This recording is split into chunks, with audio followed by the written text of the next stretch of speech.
வணக்கம் ஃப்ரெண்ட்ஸ், நான் நல்லா இருக்கேன். நீங்கள் நல்லா இருக்கீங்களா? நாம் கோவிலுக்கு போனவுடன் முதல்ல விநாயகரை தான் வழிபாடு செய்வோம். விநாயகரை வழிபடும்போது தோப்புக்கரணம் போடுவோம். தோப்புக்கரணம் போடுவது வெறும் ஒரு ஆன்மீக கடமையோ அல்லது வழிபாட்டு முறையோ மட்டுமல்ல. அதன் பின்னணியில் மிகச்சிறந்த அறிவியல் மற்றும் ஆரோக்கிய நன்மைகள் நிறைந்துள்ளன.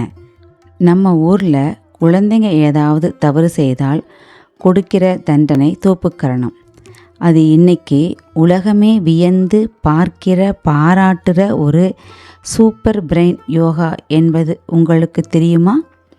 இடது கையால் வலது காதையும் வலது கையால் இடது காதையும் மாற்றி பிடிக்கும்போது நமது காது மடல்களில் இருக்கிற முக்கியமான அக்குபஞ்சர் புள்ளிகள் தூண்டப்படுது.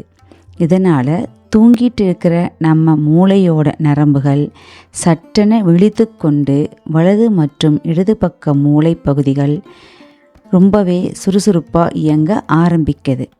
அதனால் நம்ம நினைவாற்றல் பல மடங்கு அதிகமாகுது. தோப்புக்கரணம் போடுவதன் ஆன்மீக காரணம் அகம்பாவத்தை குறைத்து பணிவை வளர்க்கும், தவறுகளை உணர்ந்து மனதை சுத்தப்படுத்தும் ஒரு பரிகார முறையாக கருதப்படுது. லார்ட் கணேசா முன் தோப்புக்கரணம் போட்டால் நினைவாற்றல் மற்றும் கவனம் அதிகரிக்கும் என நமது முன்னோர்கள் சொன்னாங்க. அது மட்டுமல்லாமல் சயின்ஸ் படி இது ஒரு பர்ஃபெக்ட் ஸ்குவாட்ஸ் உடற்பயிற்சி. உடலின் கீழ்ப்பகுதி தசைகள், இடுப்பு எலும்புகள் வலுவடைய இது ஒன்றே போதும். இரத்த ஓட்டமும் சீராகும். அதனால தான் நம்ம முன்னோர்கள் இதை வெறும் ஆன்மீக கடமையாக மட்டும் இல்லாமல் ஆரோக்கிய பழக்கமாகவும் மாற்றினாங்க. தினமும் ஒரு 10 தோப்புக்கரணம் போடுங்க. உங்கள் மூளையை சுறுசுறுப்பாக ஆக்குங்க. இந்த தகவல் தங்களுக்கு பிடித்திருந்தால் நமது சேனலை லைக் பண்ணுங்கள், சப்ஸ்கிரைப் பண்ணுங்கள், ஷேர் பண்ணுங்கள்.